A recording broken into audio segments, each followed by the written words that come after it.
Kemudian ada yang bertanya kepada seseorang, "Ya Rasulullah, aqil wa atawakkal." Ya Rasulullah, saya ikat onta saya, lalu saya tawakal, atau saya lepas tanpa diikat, lalu saya tawakal. Qala iqilha wa tawakkal. Ikatkan dia dan setelah itu tawakal. Oleh itu kaum muslimin dan muslimat, al-akhdhu bil asbab. Sebab-sebab yang syar'i itu dibolehkan, bahkan dalam beberapa kesempatan itu bisa jadi wajib. Makanya sekarang kita dalam kondisi yang seperti ini. Selalu menjadi pertanyaan dan menjadi bahkan perbantahan di antara kaum muslimin, antara keluar atau tidak, tetap di rumah atau ke masjid. Sampai hari ini tidak selesai. Para ustadz juga tidak selesai, apalagi yang bukan ustadz. Masing-masing akan mengajukan dalilnya, bahkan dalihnya, bahwasanya kita meninggalkan masjid bukan berarti menjauhi Allah Subhanahu wa taala. Ketika seseorang musafir untuk mencari makan yang tak ada bahaya di dalamnya, dia diberikan keringanan, boleh tidak solat berjamaah dan boleh pula untuk tidak solat Jumat. Kenapa ketika kita musafir yang tak ada bahaya di dalamnya, kita mungkin dengan enak saja, oh saya sedang musafir. Padahal musafirnya pakai kelas eksekutif atau bisnis. Tapi sampai di tempat, kadang waktu sudah lewat, belum juga sholat. Dan tidak mesti berjamaah. Bahkan diajak berjamaah, Pak, saya musafir. Ya Jumat, Pak, sedang musafir. Padahal dalam keadaan senang. Kenapa kita waktu itu senang menerima rukhsah tersebut? Karena sesungguhnya itu dia syariatkan. Kita dibolehkan, bahkan boleh menjamak 2 solat dalam satu waktu. Dan itu nyaman. Nah sekarang kita diperintah Allah Subhanahu wa taala mengambil ikhtiar. Tentu saja kalau seandainya seorang musafir itu menghabiskan waktu 2 bulan misalnya, selama 2 bulan, menurut pendapat yang rajih insyaallah taala, selama dia dalam musafir, belum bersifat muqim, dan tentu khilaf dalam masalah ini, maka dia boleh menjamak dan mengqasar. Sekarang kita diminta untuk sementara, karena memang wallahu alam, ya, walaupun terjadi khilaf juga, ada yang mengatakan ini konspirasi, tetapi rasanya wallahu alam sebanyak ini umat manusia tertipu semuanya oleh konspirasi ini. Oke lah, memang karena konspirasi virus ini dibuat dan disengaja ditebar, tapi ada atau tidak? Ternyata ada, dan benar adanya.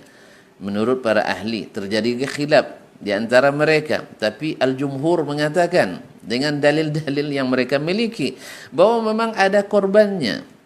Dan ini bukti nyata yang tak terbantahkan. Atau semuanya memang nipu seluruh dunia, dokter seluruhnya nipu, tak ada COVID, tiba-tiba mereka mengatakan COVID-19. Yang mesti kita perhatikan kaum muslimin, bahwa barangnya ada. Sebab musababnya karena apa kita tidak perlu kaji. Yang penting barangnya ada. Nah, sampai nanti selesai, maka kita insyaAllah ta'ala dengan nyaman kembali. Tetapi kalau seandainya kerjasama ini tidak kita lakukan, mungkin menurut ahlinya bahwa kita akan semakin lambat bisa memutus mata rantai daripada virus ini, wallahu alam. Oleh sebab itu, maka sebagaimana kita menerima rukhsah Allah yang lain, maka bersenang hatilah menerima rukhsah ini. Ini besok kita buktikan setelah selesai wabah, apakah Anda masih bersikeras seperti sekarang ini untuk ke masjid dan untuk i'tikaf di masjid.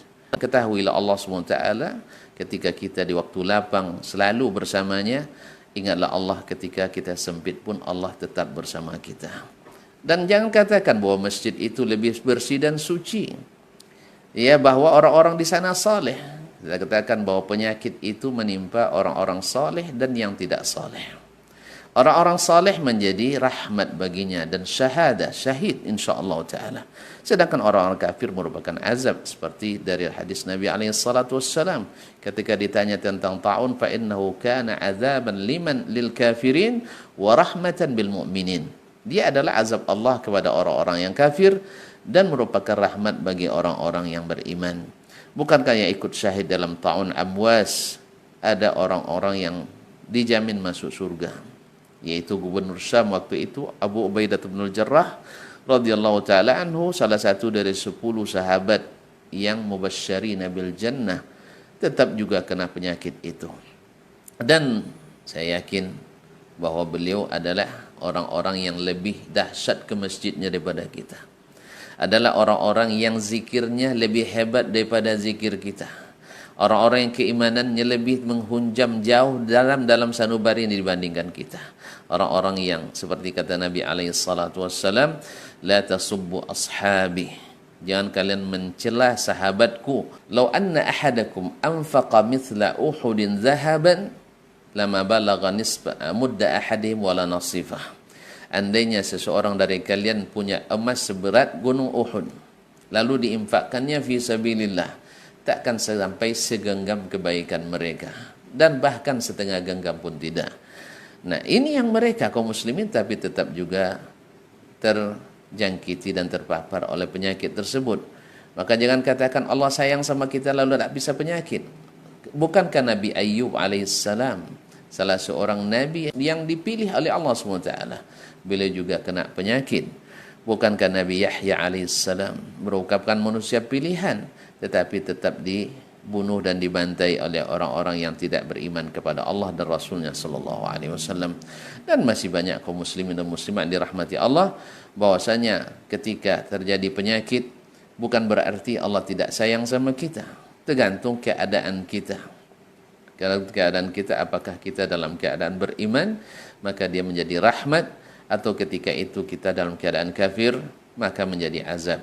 Mudah-mudahan Allah SWT menjadikan kita orang-orang yang senantiasa taat, bukan berdasarkan keinginan dan kehendak, atau nafsu dan syahwat, atau karena mengikuti syubhat. Dan dalam keadaan seperti ini, bila kibarul ulama sudah memberikan fatwa, maka kita yang punya pendapat pribadi seharusnya disimpan sendiri dan diamalkan sendiri.